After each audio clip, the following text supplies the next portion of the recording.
Hi, welcome, and thanks for joining us this evening and coming out into support. It really means a lot to all of us, and we're super excited for you guys just being here and really blessed to be sharing space with you. So I really appreciate you being here. So today we're talking about inspiring wellness, and for me specifically, I really wanted to talk about inspiring wellness through connection to self. So really changing the conversation about how we are listening to ourselves. So I wanted to start off with this quote by Albert Einstein. It's one of my favorite quotes. The intuitive mind is a sacred gift, and the rational mind is a faithful servant. And we've created a society that honors the servant and has forgotten the gift. And so why I really love this quote specifically is because it really dictates where we're at as a human race. So we're really sitting in this place of forgetting to listen to our intuition and to our body. I'm not sure if any of you are aware of the Piscean age versus the Aquarian age, but the Piscean age was really all about knowledge and power and how we can use that to drive ourselves forward. So it was very much around the servant. But now we've moved into what's called the Aquarian age, and the Aquarian age is going to be all about our wisdom through experience. So no longer sitting in with that knowledge and power, but how we're using that knowledge to create wisdom through experience. So that's why I really love this quote, and it's really the premise about what we're going to dive into today. So we're currently living in an era, and I just have this up so you can kind of browse through it because it is really concerning and also very important. But we're living in an era where complexity is on the rise. Everything is at such a quick pace.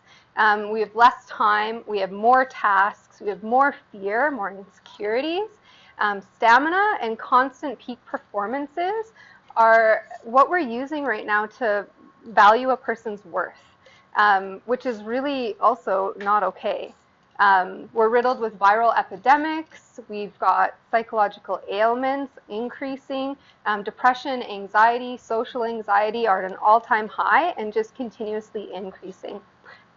We also struggle with concentration. We struggle with being able to make decisions. We're living in this state of brain fog, unfortunately. And this is due to being overworked and overwhelmed without the proper tools. And so if you've had a chance to kind of look through this, this isn't just US specific. This is worldwide, which is also very, very concerning. Chronic stress being the #1 cause for death, which is really scary. Stress is our new constant. This state of being is now putting us what I call the autopilot mindset, and our mind is doing that for us to protect us because we are just being so overwhelmed, so overworked, that we just need to be in this state of doing, unfortunately. Just move over to the next one. So this here, with our state of being an autopilot, it's actually creating what I call connective blocks. And so if you ever remember playing Lego as a kid, you'd have the Lego platform, you put the little guy in the center, and then you'd build your block wall all the way around and all the way up, almost like you're building a house. So the same kind of idea. So we're using these connective blocks, and it's actually creating what I call conditions. So our conditions are going to be the way that we view and see the world and ourselves. When we are born, we are these pure, uninfluenced little beings. We're not shaped by the perspective of others. We're very open-minded. We're excited about the world. We're excited about exploring. But unfortunately, as we grow up, the world that we view, the way that we see ourselves, start become shaped and molded by the people around us. So as a human being, I like to use the analogy of having the axis and the orbit. So when you're standing tall, you've got this like a steel rod going all the way through from your feet all the way up through your head. So that's connecting you to the earth, but also connecting to your higher consciousness. And then you've got your orbit that surrounds you, and that's going to be your circle of influence. So your circle of influence are going to be people like your grandparents, your parents, siblings, teachers, friends, anyone that you come into contact with that also have their own conditions and perspectives of the world. They're now projecting that onto you and their ideas onto you and their beliefs onto you. And so that's now shaping your view of the world just naturally. So those are our conditions. And then we're also, with the subtle ways, the subtle and unsubtle ways that we're taught, that we're spoken to, and that we're treated, are also adding layers into the conditions, into the blocks, and into the subconscious mind. And these now become what I call our limiting beliefs. They become our unproductive thought patterns. They become also our unfavorable behaviors.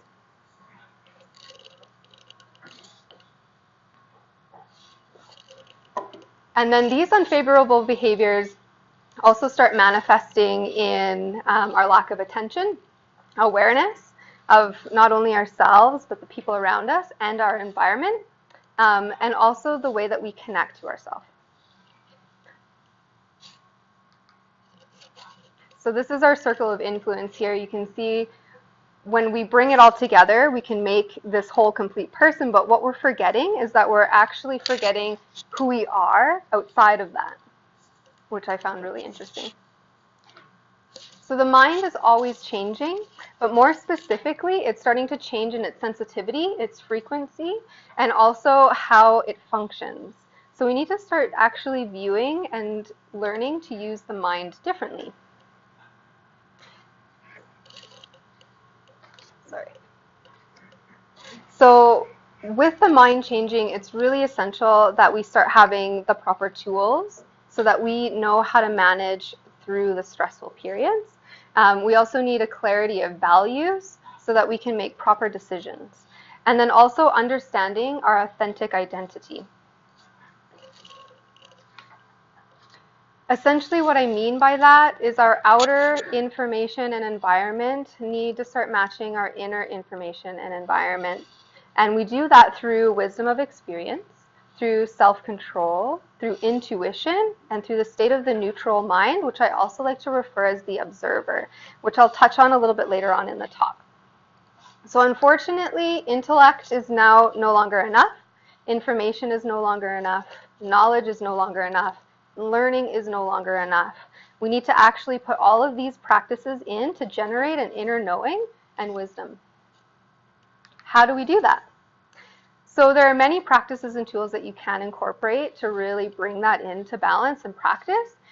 Things like cycling, running, swimming, dancing, yoga, meditation, whatever it is, you can find something that works for you, that uplifts you and inspires you, but doesn't deplete you.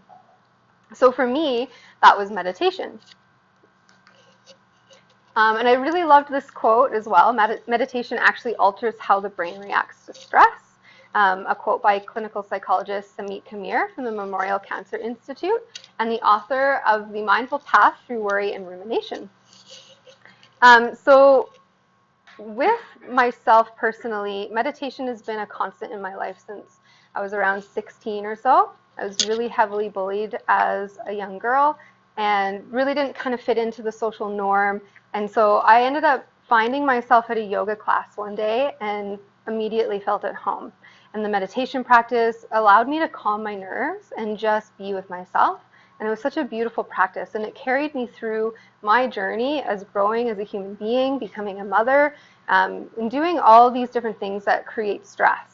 It just allowed me to just be able to manage and handle. But more specifically, 2018. Because 2018 was a really hard year, and a lot of people that I've spoken to have said the same thing. They've been struggling with relationship stuff. They've been struggling with just personal things coming up, financial things. Whatever the story, 2018 was really hard. And my 2018 was absolutely the hardest year that I've probably been through in a long time. Specifically because I was in school full time, so I was unable to work very much. My partner decided to quit his job and start his own company, and it was very financially stressful for us, and unfortunately there were months where we couldn't pay our bills. And then the last 3 months specifically was probably the hardest. I'd lost my grandfather. My marriage was now at the point of crumbling. BMO tried to sue me unsuccessfully, and my car broke down just a couple weeks before Christmas, using up all of my Christmas savings. And on top of all of that, I still needed to be a mom. I still had school. I also had midterms. And then on top of all of that, I still had to come to work and still pretend like everything was okay. And luckily, I had my meditation practice, and it carried me through everything. It was my constant. And it was different every day, which I really want to stress to all of you. If you do incorporate meditation, it doesn't have to be this rigid practice of quieting the mind. Who can do that? No one. So my practice was different every day. There would be days where I'd be literally living in so much grief that I couldn't breathe. My ribs felt like they were out of place. So that was the day that I focused on breathing. There were days where I just felt like I couldn't get out of bed. So that was the day I focused on movement, and gentle movement. It wasn't anything stressful. And then there were days where all of it was just too much, and I would hang out in the bathtub and cry and feel all of the emotions that were coming up and just letting them go. And that is the point of meditation, is to just sit with yourself wherever you're at, with whatever time that you have, and making it something that's supporting you, not something that you have to do. So the only way, in my personal opinion, to truly understand meditation is to experience it.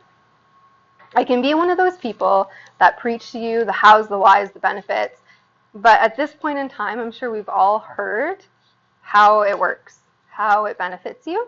So today, because we're all about experiencing and inspiring, I wanted to actually lead us all through a guided meditation so that you'd have the opportunity to feel how it feels in your own body. So we're going to do that today. So the idea of feeling, connecting, and experiencing through meditation. And I really want to encourage you that, again, this is just a practice for yourself. So you don't have to try and do anything. You don't have to try and be anything. The only thing that I do ask is that you just hold space for yourself with an open mind, and that you're making sure that you're seated comfortably and that you're seated safely. So just making sure your feet are on the floor if possible, or on the bar of your chair if possible.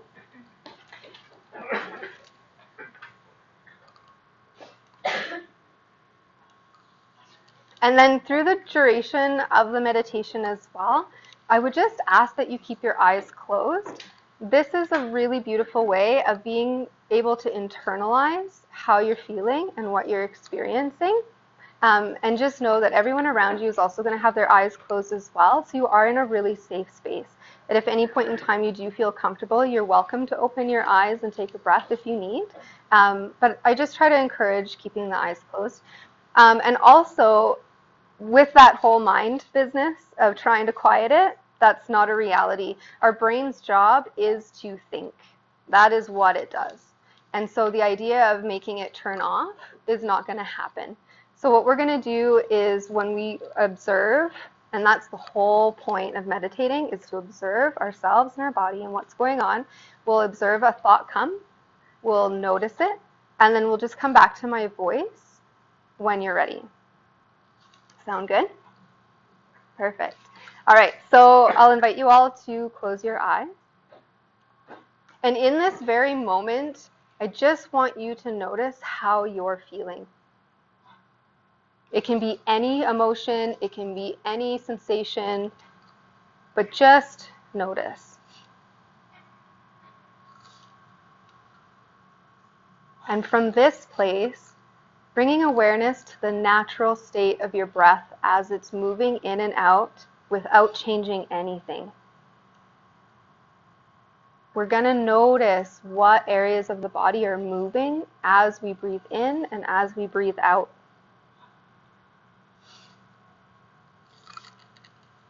Notice how quick or how slow, how deep or shallow.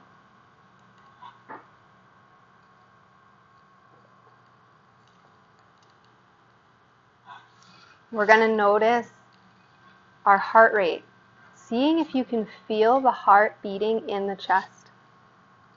If you can't, know that that's okay. But just bring your attention and awareness to where the heart would be sitting in the chest. Connect to it. Feel its rhythm. Feel its strength. Feel its warmth. Notice how quickly it's moving or how slowly.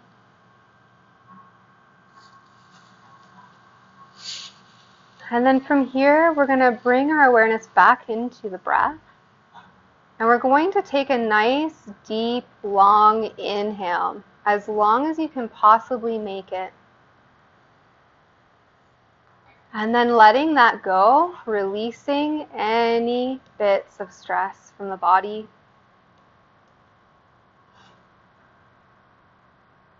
We're going to focus on continuing that nice, deep breath in and that slow breath out.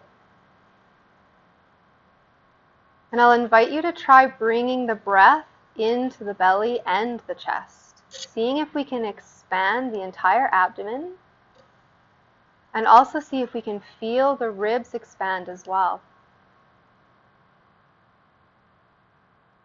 Notice how that feels in your body, the movement of the breath, the movement of the abdomen and the chest. Notice your breath deepening and reaching all areas of your body, nourishing all parts of the body.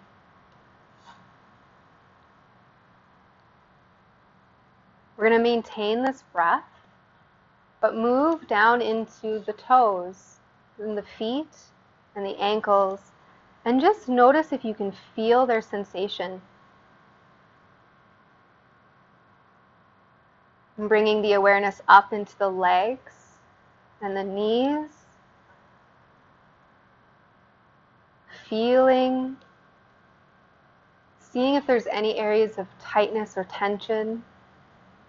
Also being aware of any parts of the body that you're not feeling. Moving up into the hips, the pelvis, the abdomen. Feeling any sensations that come up there, any aches, any pains, any tightness, even any emotions that are associated. Moving into the lumbar, between the shoulders, the chest where the heart is sitting. Again, bringing the awareness back to the ribs and feel them move.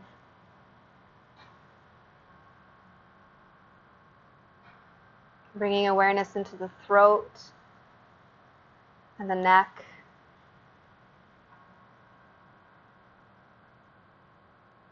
And then feeling what's going on with our face. Are we clenching our teeth? Are we pursing our lips, or is it nice and relaxed?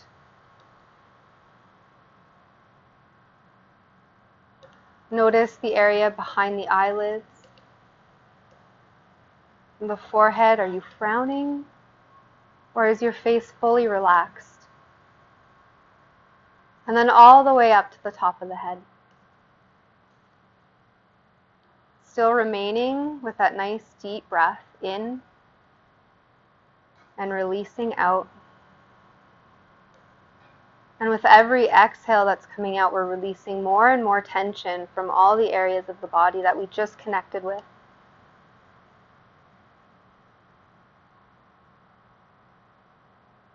We're going to take 2 more nice deep breaths here, really allowing yourself to listen and feel.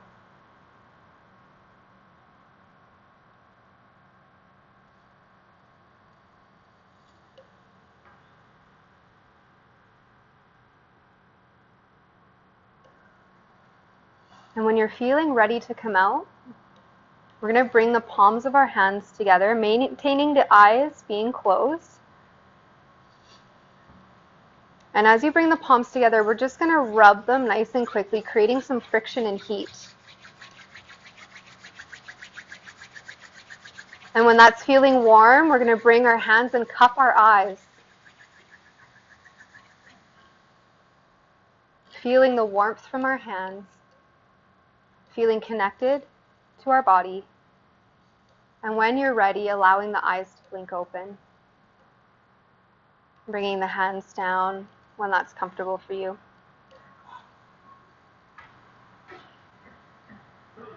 And let's just take a moment to connect. Let's feel how we're feeling right now. Where is our breath at? Maybe take a second to notice where the heart rate is at. And just noticing how that felt in your body as you went through that process. Meditation is such a beautiful example and technique of something that we can use to connect to ourselves, take a moment for ourselves, and really allow us to be in a state of awareness. It can be as simple or as complicated as you need it to be. It can be as short or as long as you want it to be. And it can be even just sitting and breathing. You don't even have to close your eyes. There are days where my schedule is so insanely busy with all of the things that I've got going on, and I meditate while I drive. And I know that that sounds really crazy, but I promise you, it's just the state of being aware.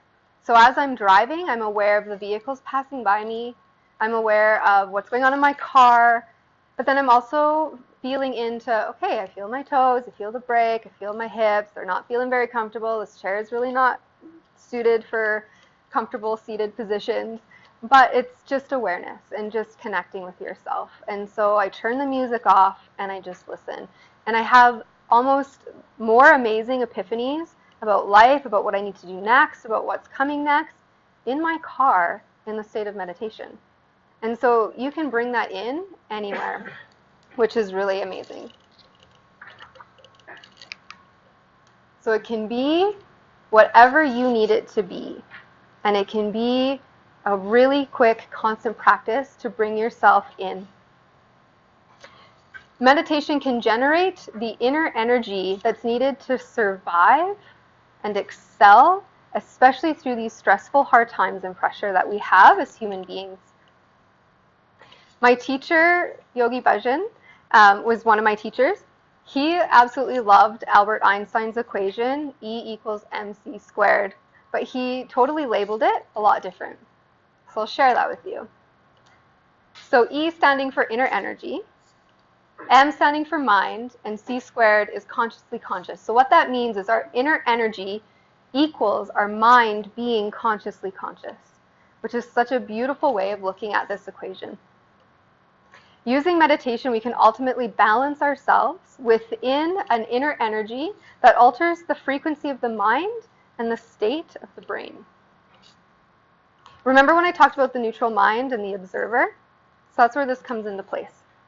So think about a moment in time where you reacted poorly to a situation, or you exploded out of an emotional eruption, or maybe you said something you didn't mean in a conversation or confrontation, you lost your cool, but ultimately just struggled to regulate your emotions. What's really cool about meditation, because I know that we've all had those moments, and especially when we're at home and we're feeling safe and we're with the people we love and we can let our guard down, we're erupting on our spouse, we're erupting on our kids, we're erupting just in general, because stresses of life can be too much. And so it's really cool about when you're practicing constantly the state of awareness of yourself, you become in this role of observing. And so when you're in this place of being the observer, by just bringing awareness to yourself, you can now feel when emotions start to come before they erupt. You can feel the emotions of others just being in their space. You can feel when your body is starting to become unwell before it gets sick. You can feel the tightness in the shoulders, the chest, the back. That's when the pathogen is just entering the body, and that's when you do something about it. And you can feel that. You can also feel that if you eat something that's not sitting right in the body, immediately, it's incredible. It's really amazing when you dial in to feeling your intuitive self and connecting.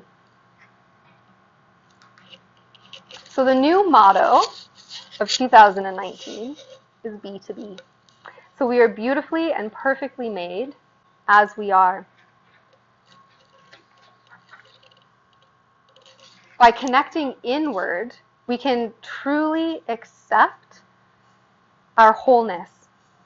We can truly accept our authenticity, and we can truly accept our truth.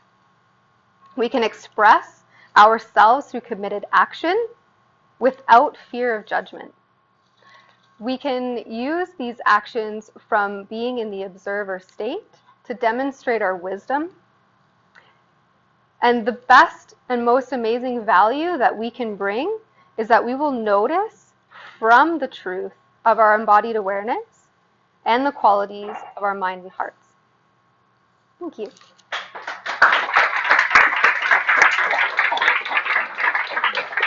So I've handed everybody out a sheet. You should have it. This is just a daily practice that I thought I would share with you all. It's part of my daily practice. So I take a moment to connect to all of the things up front. And then I wrote out just a very simple point form guide of what you can do for a meditation. The one thing that I suggest is if it's something that's new to you, start with one thing on there and find a place of mastery with that, whatever that looks like, and move on to the next layer or add the next layer. And you can really play around with that and kind of tailor it and design it to what you need. You can find me on Instagram, or you can email me. I have a website up. It's under construction. It needs some tweaking, but you can find me there. And I am currently taking patients at the Calgary College of TCM and Acupuncture, which is on McLeod and 39th, just up from Chinook Mall. And I've supplied the number there as well if you wanted to write that down and get in touch.